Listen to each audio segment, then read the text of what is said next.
ایک عظیم نبی جن کو 40 دن تک مچھلی نے اپنے پیٹ میں رکھا، جن کا واقعہ اللہ کی طرف سے عبرت ہے۔ آپ کے والد کا نام حضرت مدھا تھا۔ آپ حضرت ابراہیم علیہ السلام کی نسل سے تھے اور اللہ نے آپ کو حکم دیا، جاؤ یونس نینوا جاؤ۔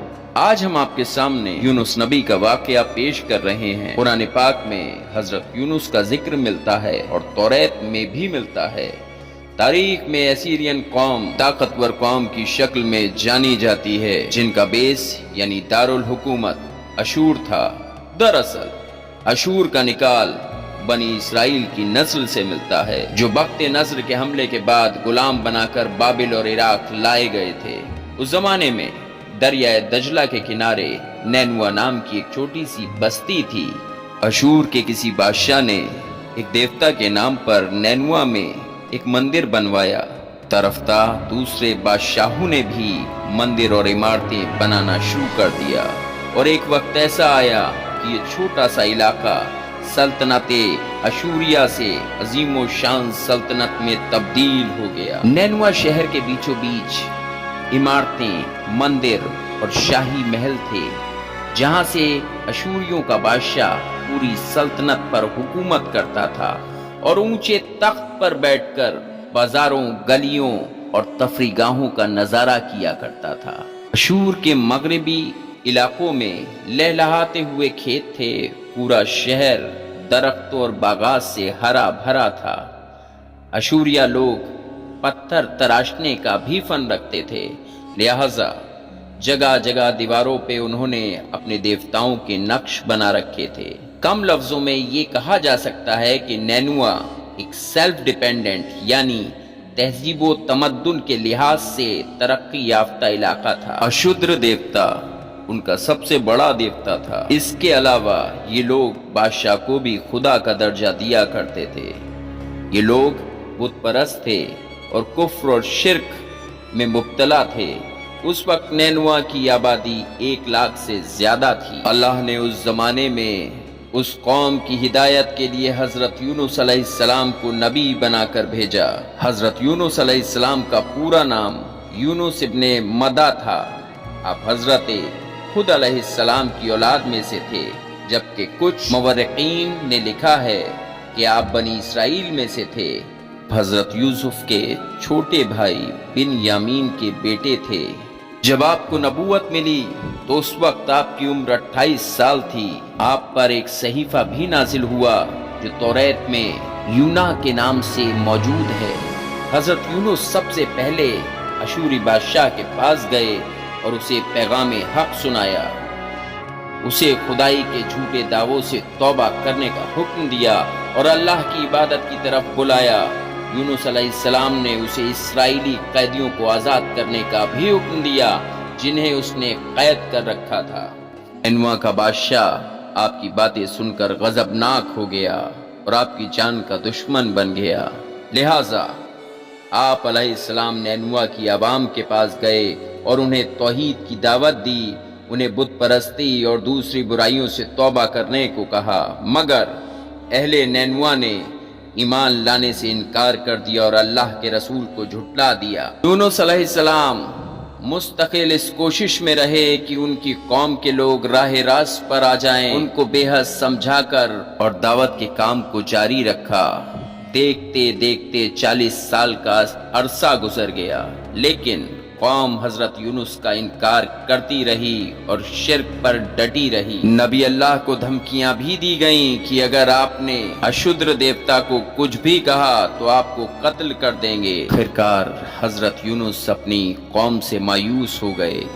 جب اس قوم کی سرکشی بے حد بڑھ گئی تو اللہ نے اپنے نبی سے فرمایا کہ اپنی قوم کو آگاہ کر دو کہ 3 دن کے اندر اندر ان پہ عذاب آنے والا ہے۔ لہٰذا آپ نے اہل نینواس کے سامنے اعلان کیا کہ اگر تم نے 3 دن کے اندر بت پرستی بند نہیں کی تو تم پر اللہ کا عذاب نازل ہوگا اور پورا شہر تباہ و برباد ہو جائے گا۔ لوگوں نے مذاق اڑایا اور کہا ہم تمہارے رب کی طرف سے عذاب کے منتظر رہیں گے، لیکن آپ کی قوم نے آپس میں مشورہ کیا تو اس بات پر سب کو اتفاق ہوا کہ یونس کو کبھی جھوٹ بولتے نہیں دیکھا۔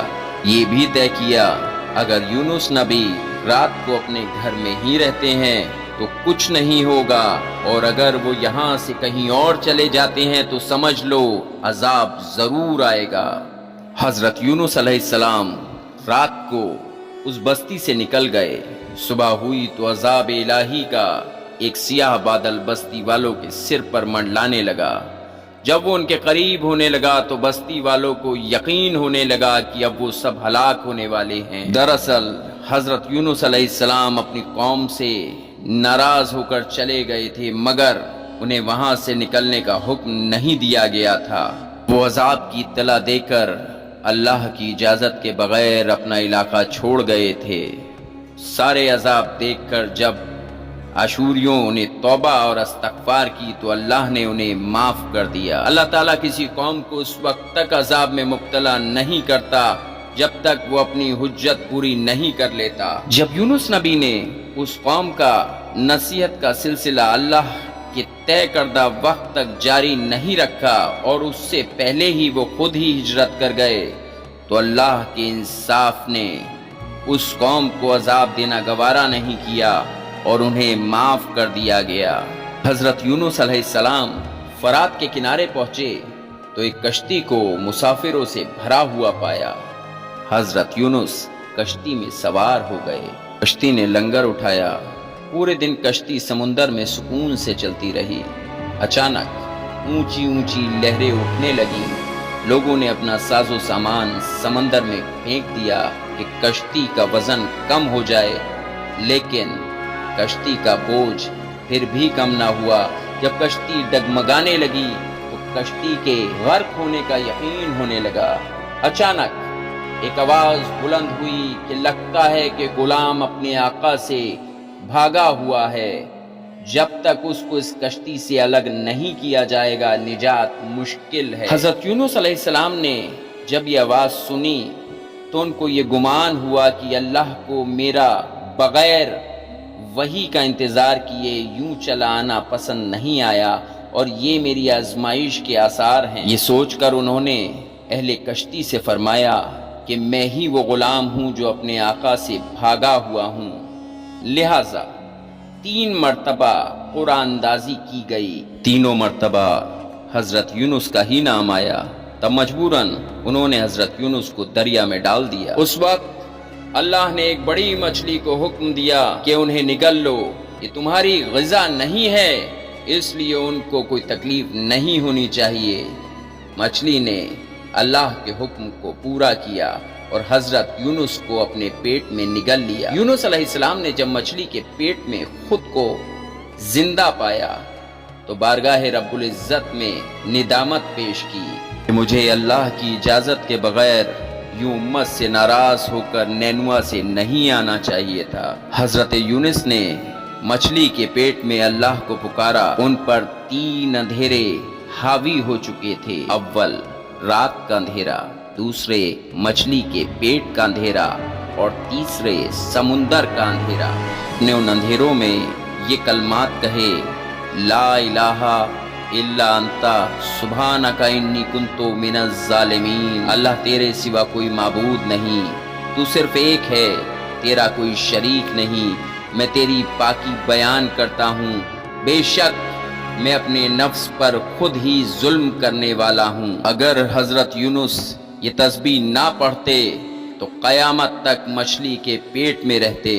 رسول خدا صلی اللہ علیہ وآلہ وسلم نے فرمایا کہ جب یونس نبی نے یہ تسبیح پڑھی تو یہ کلمات عرش کا طواف کرنے لگے۔ فرشتے کہنے لگے یہ آواز بہت دور سے آ رہی ہے لیکن کان اس آواز سے آشنا ہیں۔ اللہ نے یونس علیہ السلام کی درد بھری آواز کو سنا تو فرمایا کیا تم اس آواز کو نہیں پہچانتے؟ فرشتوں نے کہا نہیں۔ اللہ نے فرمایا یہ میرے بندے یونس کی آواز ہے۔ فرشتوں نے کہا اے اللہ مصیبت کے وقت اس پر رحم کر، تو اس وقت اللہ نے مچھلی کو حکم دیا کہ وہ آپ کو بغیر تکلیف سمندر کے کنارے اگل دے۔ روایتوں کے مطابق یونس علیہ السلام 40 دن اس مچھلی کے پیٹ میں رہے